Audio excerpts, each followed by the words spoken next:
What's up, guys? Day 2. So, start out with the fuel tank. What I ended up having to do is I had to get a bulkhead fitting from Summit Racing for the wiring. This is 12 gauge wiring and it's going into 14 gauge down into the pump. And it goes through the fuel hat, but also use some JB Weld plastic weld so I could make sure that this was tight up top. I ended up not having enough room to run the nut on the bottom side. It has an O-ring on the top, so I had to do it that way. This is the evap canister line that's really close to this other line, but it's just, whenever you take it apart, you'll see underneath where you have space. You don't have a lot of space. Here's the plug that plugs off the stock fuel line, supply. That's there. I'm going to use this one for the return, this one for the supply. Went ahead and marked them on there so I know what's what. And use this tape in case y'all are wondering to make sure that the line didn't back off whenever I tighten this fitting up. So that's good. I got this super long. I'm going to probably run the relay system inside the cab, right behind the back seat.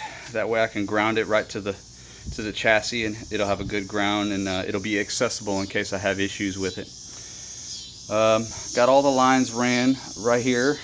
I'm going to run them up once I get the fuel tank up, but I wanted to just leave them down so I could get this ran and zip tie all this up and make it look clean. So that's pretty much all of that. I'm going to make sure all that's good. Now, take you up front.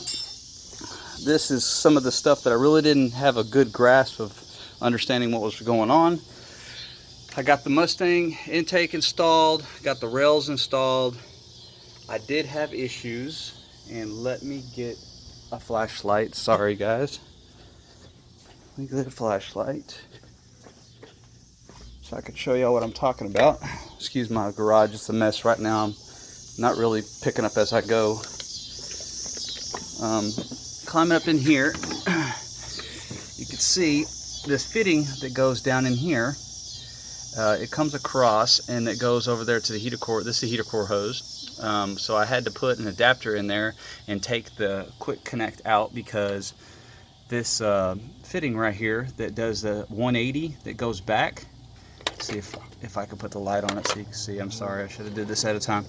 It turns back around, if it'll focus on there, and it comes back from this part all the way around over to here, and I'm going to have that come back. So it's going to go back in here, and it's going to feed to the rails. So there is the fuel pressure switch on the back side of the adjustable pressure regulator. I haven't set it yet. I need to get everything started. Oh, by the way, this is the patch hose that I ran right there. This is the part number for that. I meant to put it on there. It is a Daycon 80411 hose, $12 from AutoZone. I had to do all kinds of stuff to get this intake to work on this truck. So there was no provision for the manifold absolute pressure sensor, the map sensor. So I had to drill that out in the back. Then I had to drill another 1/8" MPT fitting for an evap vacuum line that runs off the back of the intake. Then I had to take the evap purge valve right here, and I had to run that back into the intake, which it's right there inside on top of right behind the throttle body. Then I have the main vacuum line running up to the brake booster. And then here's the little hob switch run. I haven't got anything cleaned up, and there's my boost controller right there.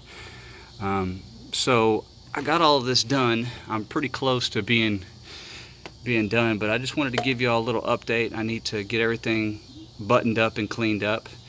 So far everything looks pretty good. Here's what the other fitting looks like, by the way. So see how it goes back on itself. It's a 180 degree. So anyways, not too bad. I mean, it took me about 7 or 8 hours of me doing this by myself, with me making 5 or 6 part store runs. So that's just how it's going. Hopefully everything turns out good, and we get this thing fired up and we start making some power.